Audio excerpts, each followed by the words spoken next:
So ಹಾಗಾಗಿ ಇವರಿಗೆ ಬರೀ ಹಕ್ಕುಪತ್ರ ಕೊಡೋದಲ್ಲ, ಹಕ್ಕುಪತ್ರ ನೀವು ಈ ಸ್ವತ್ತು ಜನರೇಟ್ ಮಾಡಿ ರಿಜಿಸ್ಟರ್ ಮಾಡಿ ಕೊಡೋವರೆಗೂ ಕೂಡ ನಮ್ಮದು ಕೆಲಸ ಮುಗಿಯೋದಿಲ್ಲ. ಸೊ ದಯವಿಟ್ಟು ಬರೀ ಹಕ್ಕುಪತ್ರ ಅಪ್ರೂವ್ ಮಾಡಿದೀವಿ ಅಂತ ಹೇಳಿದ್ರೆ ಆಗೋದಿಲ್ಲ. ಹಕ್ಕುಪತ್ರ ಅವರಿಗೆ ನೀವು ತಹಶೀಲ್ದಾರರು ಡಿಜಿಟಲ್ ಆಗಿ ಅಪ್ರೂವ್ ಮಾಡಬೇಕು, ಜೊತೆಗೆ ಈ ಸ್ವತ್ತು ಜನರೇಟ್ ಮಾಡಬೇಕು, ರಿಜಿಸ್ಟರ್ ಮಾಡಿ ಕೊಡಬೇಕು. ರಿಜಿಸ್ಟರ್ ಆದ್ಮೇಲೆ ನಾವು ಅವರ ಪಂಚಾಯತ್ ರಾಜ್ ಜೊತೆ DC ಅವ್ರ ಮುಖಾಂತರ ನಾವು ಫಾಲೋ ಅಪ್ ಮಾಡಿಸ್ತೇವೆ. ಅವ್ರ ಕಡೆ ಏನಾದ್ರೂ ವಿಳಂಬ ಇದ್ರೆ ಅವ್ರಿಗೆ ಅವ್ರಿಗೆ ಈ ಸ್ವತ್ತಿನಲ್ಲಿ ಖಾತಾ ಆಗೋವರೆಗೂ ಕೂಡ ಸರ್ಕಾರ ವಿರಮಿಸುವ ಹಾಗೆ ಇಲ್ಲ. ಇದನ್ನ ಕೊಟ್ಟ ಮೇಲೆ ನಾವು ಸಂಪೂರ್ಣ ಮಾಡಿಕೊಡ್ಬೇಕು. ಇದರಲ್ಲಿ ಸ್ವಲ್ಪ ಬ್ಯಾಲೆನ್ಸ್ ಇದೆ. ಇದರಲ್ಲೂ ಕೂಡ ಕೆಲವು ತಾಲೂಕಲ್ಲಿ ತುಂಬಾ ಚೆನ್ನಾಗಿ ಮಾಡಿದ್ದಾರೆ.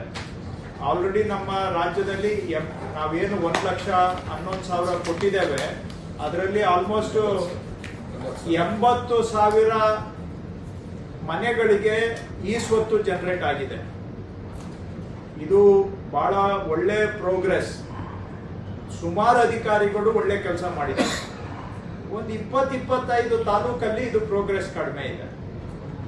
ನಿಮ್ಗೆ ಕಂಪ್ಯಾರಿಸನ್ ಹೇಳ್ಬೇಕಾದ್ರೆ ಹೋದ ಸರ್ಕಾರದಲ್ಲಿ 94C ಮತ್ತೆ 94D ಎರಡೂ ಸೇರಿ 2,60,000 ಹಕ್ಕುಪತ್ರ ಕೊಟ್ಟಿದ್ದಾರೆ.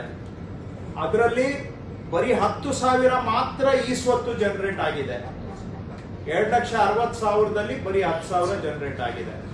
ನಮ್ಮ ಸರ್ಕಾರದಲ್ಲಿ ನಾವೇನು 1,11,000 ಕೊಟ್ಟಿದ್ದೇವೆ, ಇದರಲ್ಲಿ ಆಲ್ರೆಡಿ 80,000ಕ್ಕೆ ನಾವು ಈ ಸ್ವತ್ತು ಜನರೇಟ್ ಮಾಡಿದ್ದೇವೆ. ಒಳ್ಳೆ ಕೆಲಸ ಆಗಿದೆ. ಬಟ್ ಇನ್ನ 30,000 ಬ್ಯಾಲೆನ್ಸ್ ಇದೆ. ಈ 30,000 ಎಲ್ಲಿ ಬ್ಯಾಲೆನ್ಸ್ ಇದೆ ಅಂತ ನೋಡಿದ್ರೆ ಒಂದು 20-25 ತಾಲೂಕಲ್ಲಿ ಮಾತ್ರ ಬ್ಯಾಲೆನ್ಸ್ ಇದೆ. ಸೊ ಈಗ ಎಗೇನ್ ನಾನು ಆಗ್ಲಿಂದ ಇದನ್ನೇ ರಿಪೀಟ್ ಮಾಡ್ತಾ ಇದ್ದೇನೆ. ಸುಮಾರು ಜನ ಒಳ್ಳೆ ಕೆಲಸ ಮಾಡ್ತಾ ಇದ್ದಾರೆ, ಬಟ್ ಕೆಲವರು ಮಾಡದೆ ಉದಾಸೀನ ಮಾಡ್ತಾ ಇರೋದ್ರಿಂದ ನಮ್ಗೆ ಕಂಪ್ಲೀಟ್ ಟಾರ್ಗೆಟ್ ಅನ್ನ ನಾವು ಕಂಪ್ಲೀಟ್ ಮಾಡೋದಕ್ಕೆ ಸಾಧ್ಯ ಆಗ್ತಾ ಇಲ್ಲ. ಸೊ ನಾವ್ ಏನೇ ಒಂದು ಕೆಲಸಕ್ಕೆ ಕೈ ಹಾಕಿದ್ರೆ ಕಂಪ್ಲೀಟ್ ಮಾಡಬೇಕು. ಸೊ 70% ಆಗಿ 30% ಬ್ಯಾಲೆನ್ಸ್ ಇದ್ರೆ ಇಟ್ ಇಸ್ ನಾಟ್ ಕಂಪ್ಲೀಟ್. ಆಮೇಲೆ ಆಗದೆ ಇರೋದು ಯಾವ್ದು ಕೇಳ್ತಾ ಇಲ್ಲ ನಾವು. ಎಲ್ಲ ಈಗ ಸಿಂಪ್ಲಿಫೈ ಮಾಡಿ ಆನ್ಲೈನ್ ಟ್ರ್ಯಾಕರ್ಗೆ ತಗೊಂಡ್ ಬಂದು ಮ್ಯಾನ್ಯುವಲ್ ಇದ್ದಿದ್ದ ಕೆಲಸ ಎಲ್ಲವನ್ನು ಕೂಡ ನಾವೀಗ ಡಿಜಿಟಲ್ ಮೋಡ್ಗೆ ತಗೊಂಡ್ ಬಂದಿದ್ದೇವೆ.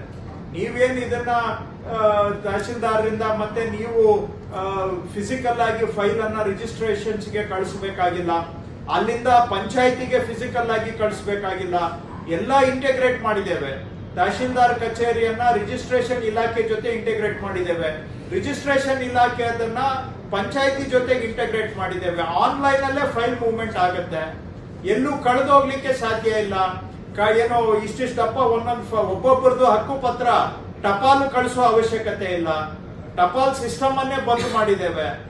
ಎಲ್ಲ ಡಿಜಿಟಲಿ ಫೈಲ್ ಮೂವ್ ಆಗ್ತಾ ಇದೆ. ಸೊ ಇಷ್ಟು ಈಸಿ ಮಾಡಿರುವಾಗ ಇದೆಲ್ಲ ಆಗುವಂತ ಕೆಲಸ. ಕೆಲವರು ಮೈಗ್ರೆಂಟ್ಸ್ ಇರಬಹುದು, ಬಟ್ ಕೆಲವರು ಅದನ್ನೇ ಒಂದು ನೆಪ ಮಾಡಿಕೊಂಡು ಅದನ್ನ ಬ್ಲೇಮ್ ಅದರ ಹೆಸರಿನಲ್ಲಿ ನೀವು ಏನೋ ರಕ್ಷಣೆ ತಗೋತಾ ಇದ್ದೀರಾ. ಸೊ ಹಾಗಾಗಿ ಇದು ಕೂಡ ಬಡವರ ಕೆಲಸ ಇದೆ. ನಾವು ಹಕ್ಕುಪತ್ರ ಕೊಟ್ಟಿರೋದು 95%. ಯಾರೋ ಒಂದು 5% ಆ ಕಡೆ ಈ ಕಡೆ ಎಲ್ಲಾದ್ರೂ ಏನು ಬೇರೆಯವರು ಕೂಡ ಇದರಲ್ಲಿ ನುಸುಳ್ಕೊಂಡಿರಬಹುದು. ಆದ್ರೆ 95% ಯಾರು 16 ವರ್ಷಗಳಿಂದ ಮನೆ ಕಟ್ಕೊಂಡು ಆ ಮನೆಗೆ ದಾಖಲೆ ಇಲ್ಲದೆ ಸುಮ್ಮನೆ ಬೋಗಸ್ 9-11 ಹಾಕೊಂಡು ಒಂದು ಪಕ್ಕ ದಾಖಲೆ ಇಲ್ಲದೆ ಬದುಕ್ತಾ ಇದ್ರು, ಅವರಿಗೆ ನೆಮ್ಮದಿ ಕೊಡೋದಕ್ಕೋಸ್ಕರ ಈ ಹಕ್ಕುಪತ್ರ ಕೊಟ್ಟಿರುವಂತಹದ್ದು. ಸೊ ದಯವಿಟ್ಟು ಇನ್ನೇನು ಒಂದು 30,000 ಬ್ಯಾಲೆನ್ಸ್ ಇದೆ ಈ ಸ್ವತ್ತು ಜನರೇಟ್ ಮಾಡುವಂತಹದ್ದು, ಇದು ಕೂಡ ಆಗ್ಬೇಕು. ಸೊ ಇದು ಕೆಲವೊಂದು 4-5 ಪ್ರೋಗ್ರಾಮ್ಸ್ ಇವತ್ತು ನಾವು ರಿವ್ಯೂ ಮಾಡಿದ್ದೇವೆ. ಇನ್ನ ಇಂಪಾರ್ಟೆಂಟ್